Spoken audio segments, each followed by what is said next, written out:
ओम शांति। 14 मई 2026 के अव्यक्त इशारे हैं। बाबा हम बच्चों को अचल अडोल एक रस रहने के लिए सुंदर युक्ति दे रहे हैं कि हम एक बाप से ही सर्व रसों का अनुभव करें। तो कैसे करना है? हम ऊंचते ऊंच बाप के बच्चे हैं। यह याद रहने से एक रस अवस्था रहेगी। जब एक से संबंध रहता है तब अवस्था भी एक रस रहती है। अगर और कहां पर संबंध की रख जाती है तो एक रस अवस्था नहीं रहेगी। तो प्रेरित कर रहे हैं बाबा, तो एक रस अवस्था बनाने के लिए सिवाय एक के और कुछ भी देखते हुए न देखो। तो किस प्रकार से हमें यह जीवन में करना है? हम अगर चिंतन करें तो पहली मुख्य बात है कि हमें सभी के साथ रहना तो है, परंतु अपनी मन बुद्धि का संबंध एक शिव बाबा से रखना है।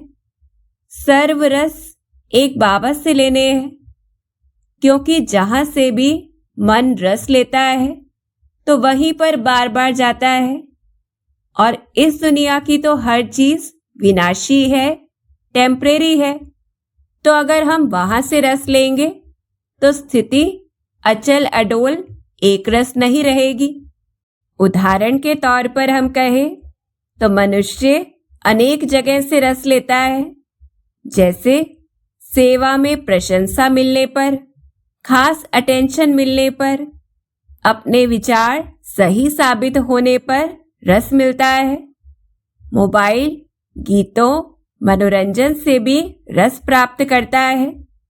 पुरानी यादों, कल्पनाओं से भी, कामयाबी, पैसे, वस्तुओं से भी, तो अपने शरीर की सुंदरता के अभिमान से भी, अनेक रिश्तों के सहारों से, तो अपने आलस्य से भी। इस प्रकार से जहां से भी रस प्राप्त होगा वहां पर मन जुड़ जाएगा और मन बुद्धि अनेक चीजों में बढ़ जाएगी। उसी अनुसार से फिर स्व की स्थिति बदलती रहेगी। क्योंकि अगर सेवा में प्रशंसा मिलेगी तो बहुत खुशी में रहेंगे, और नहीं मिलेगी तो उस दुख में ही मन ठहर जाएगा। सफलता में उत्साह रहेगा, असफलता में गिरावट रहेगी। सोशल मीडिया पर लाइक मिला तो मूड अच्छा हो जाएगा, नहीं तो दुखी हो जाएंगे। आलोचना होने पर मन बार बार उसी सीन को प्ले करता रहेगा। ऐसे ही अगर बुद्धि खाने पीने में ज्यादा रहती है और ब्रह्मा भोजन में वो पसंदीदा चीज नहीं प्राप्त होती है तो मन वहां चला जाएगा। इस प्रकार से हमारी स्थिति लोगों के व्यवहार से, प्रशंसा अपमान से, लाभ हानि से हिलती रहेगी। अंदर में डर, उम्मीदें, दुख, यह बढ़ता जाएगा। और कारण क्या है कि हम अनेक चीजों से रस ले रहे हैं, अनेक चीजों को पसंद कर रहे हैं, उनकी तरफ आकर्षित हो रहे हैं। फिर दूसरी बात आती है कि कुछ भी हो, हर परिस्थिति में अचल अडोल रहने के लिए यह याद रखना है कि हम तो ऊंचे ते ऊंचे बाप के बच्चे हैं, जो सर्वशक्तिवान, भाग्य विधाता, वरदाता है। तो कोई भी परिस्थिति उसके आगे तो बहुत छोटी है। कोई भी इस दुनिया का रस परमात्मा प्राप्ति के रस के आगे कुछ भी नहीं है। ऐसे जब मन को मुख्य रस एक परमात्मा संबंध से प्राप्त होता है तो अंदर में स्थिरता रहती है, एक रस अवस्था हो जाती है। क्योंकि फिर मन बार बार बाहर का सहारा नहीं ढूंढता है, हलचल में नहीं आता है। फिर तीसरी बात, एक बाप से सर्व रस लेने के लिए सिवाय एक बाबा के दुनिया को देखते हुए भी हमें नहीं देखना है। अर्थात अपनी आत्मिक सीट पर सेट रहते हुए हमें हर कार्य करना है।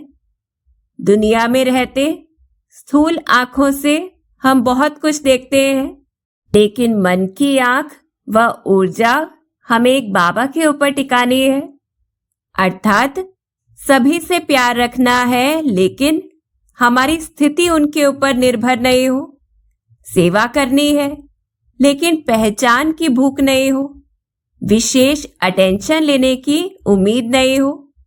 सभी से संबंध रखते हुए उसे बंधन में नहीं परिवर्तन होने देना है। ऐसा कमल पुष्प समान मन बुद्धि से न्यारा प्यारा रहना है और एक बाबा से ही हमें खुद को भरपूर करना है। तो इसके लिए हम स्वयं को याद दिलाएं कि मेरा मूल स्वरूप तो शांति, शक्ति, प्रेम, पवित्रता है और यह मेरी स्थिति सदा काल की है। जबकि मनुष्यों का व्यवहार, दुनिया की हर चीज वह तो टेम्परेरी है, अस्थायी है। इसलिए इस दुनिया की किसी भी चीज पर मेरी स्थिति वह आधारित नहीं है। ऐसे अभ्यास के द्वारा स्वयं को अचल बनाना है। अब हम खुद को चेक करें, सारा दिन में मेरा मन कहाँ पर जुड़ा रहता है, कहाँ से रस ले रहा है, और अगर वो व्यक्ति या परिस्थिति बदल जाए तो मेरी स्थिति क्या होगी।